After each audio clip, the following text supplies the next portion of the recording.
Olá para você que acompanha a programação da TV Câmara, canal digital 18.2, ouvintes da Rádio Legislativa FM 96,7 e para você também que acompanha nossas redes sociais, YouTube e Facebook TV Câmara. O Câmara Entrevista de hoje é em parceria com a ASAMPA, a Associação de Saúde Mental de Pouso Alegre. E vamos falar sobre o transtorno afetivo bipolar. Nossa convidada é a doutora Vivian Ladeira Fonseca, que é farmacêutica e médica formada pela Universidade Federal de Diamantina e residente em psiquiatria no Hospital das Clínicas Samuel Libânio de Pouso Alegre. Doutora Vivian, muito obrigado e seja bem-vinda ao Câmara Entrevista. Obrigada a você pelo convite, e pela ASAMPA também, por ter tido essa oportunidade de estar aqui. Então, doutora Vivian, vamos começar sabendo o que é o transtorno afetivo bipolar, o que é? Sim, esse transtorno é uma patologia muito grave, que a gente atende. Normalmente ele intercala dois extremos, A gente tem um extremo que é da depressão.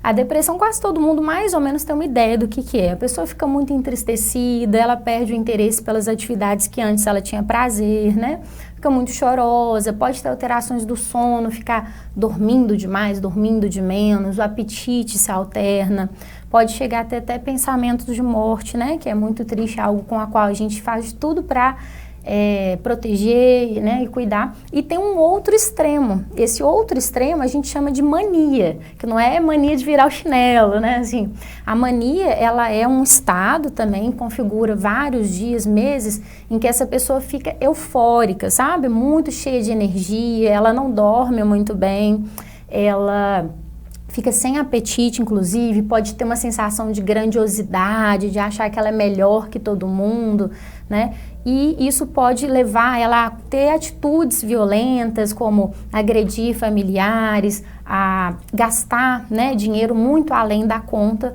por estar aí nesse estado eufórico, às vezes de extrema irritabilidade. Então são diversos sintomas que as pessoas precisam estar atentas. Precisam, principalmente se tiver esse intercalar, entre a fase depressiva e a fase maníaca, e isso não é assim no mesmo dia, em algumas horas, Isso dura dias a semanas, até meses, cada uma dessas fases.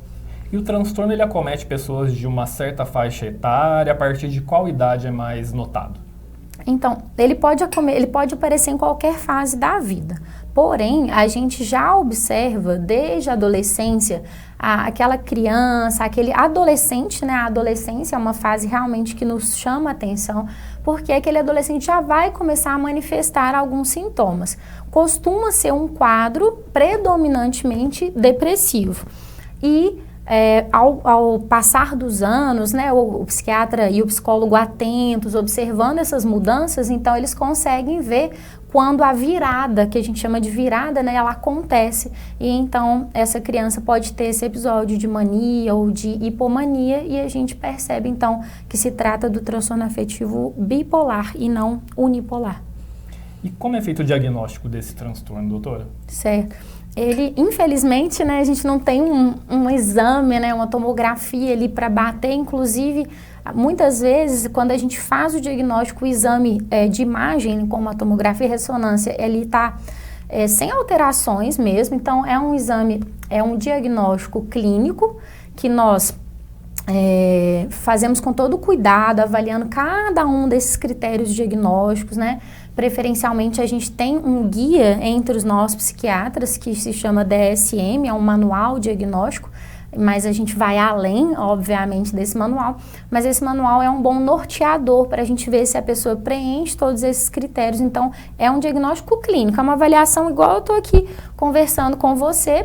E a gente faz isso não só com a própria pessoa que está ali sofrendo, mas os familiares, eles nos ajudam muito também. Envolve os familiares também. Sim, envolve os familiares ou uma pessoa próxima, que não necessariamente é um familiar. Eles ajudam bastante nessa colher, o máximo de informações. E vamos só salientar, tem uma diferença entre o transtorno afetivo bipolar e falar que o paciente tem bipolaridade, né? A senhora poderia explicar isso pra gente, então? É muito comum no consultório, né? Hoje aconteceu isso, o pessoal chegou e falou, mas o meu pai é bipolar, né? Então a gente usa isso no cotidiano, mas quando a gente usa essa palavra, meu pai é bipolar, minha mãe é bipolar, quando eu falo nossa, o senso comum, ele quer dizer uma pessoa que altera a emoção, assim, do dia pra noite. Agora eu tô aqui rindo e daqui a pouco eu tô muito irritada, chateada, de uma hora pra outra, assim, súbita. E essa alternância de emoções por causa das relações, isso tem muito mais a ver com a minha personalidade. Né? Então não deve-se a esse transtorno, que é um estado mais permanente. Quando a gente fala de humor, eu estou falando de uma coisa mais permanente. Então a pessoa fica depressiva por meses, 6 meses, por exemplo, né? Estou dando um exemplo para ter uma ideia do que é algo e do que é essa outra coisa que a gente usa no dia a dia, certo? Deu para entender? Esse é um pouquinho difícil de explicar. Porque é um termo que todo mundo usa conforme você falou. Usa demais, a gente escuta rotineiramente, né, no consultório.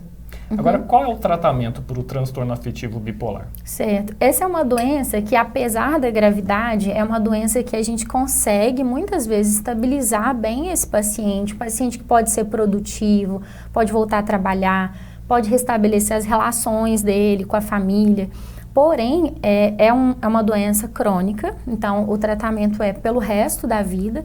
E o psiquiatra e o psicólogo, né, são os profissionais mais indicados para estar fazendo isso. Tem algumas classes farmacológicas específicas, como os estabilizadores de humor, que a gente utiliza, né? Então, o antidepressivo, por exemplo, ele não costuma ser a nossa primeira escolha, não. Mas pode ser utilizado em um caso ou outro, assim, para poder otimizar o tratamento. Certo? É mais essa classe aí. A psicoterapia também, então, é importante. Muito importante, muito importante. Quando a gente fala de transtornos mentais, é imprescindível colocar o psicólogo, assim, de mão dada com o psiquiatra. É tão importante quanto, quase que 50-50. E a doença, então, ela não tem cura? Infelizmente, ela não tem cura, porém, ela tem um controle muito bom. É assim, se bem acompanhada, é possível que esse paciente fique bastante estável. A gente tem alguns casos mais resistentes, infelizmente, mas eles são a minoria, ainda bem. Agora, as pessoas que têm, então, o sintoma do transtorno, quais profissionais, então, elas devem procurar? Eu gostaria que você ressaltasse. Claro. Assim, hoje a rede de saúde mental, ela tem algumas portas, né, para ser encontrada. Em um caso em que essa pessoa está dentro de uma emergência psiquiátrica, então, assim, uma ideação suicida, né, um caso de agressividade extrema, infelizmente, uso de substâncias, a gente sabe que isso acontece também. Então, se ela está se colocando em risco ou colocando outros em risco, é aconselhável que busque os pronto atendimentos mesmo. Então, o local onde eu trabalho, né, que é o Hospital das Clínicas Samuel Libânio, ele tem um pronto-socorro, a gente tem alguns outros e são os locais mais indicados no caso de emergência psiquiátrica.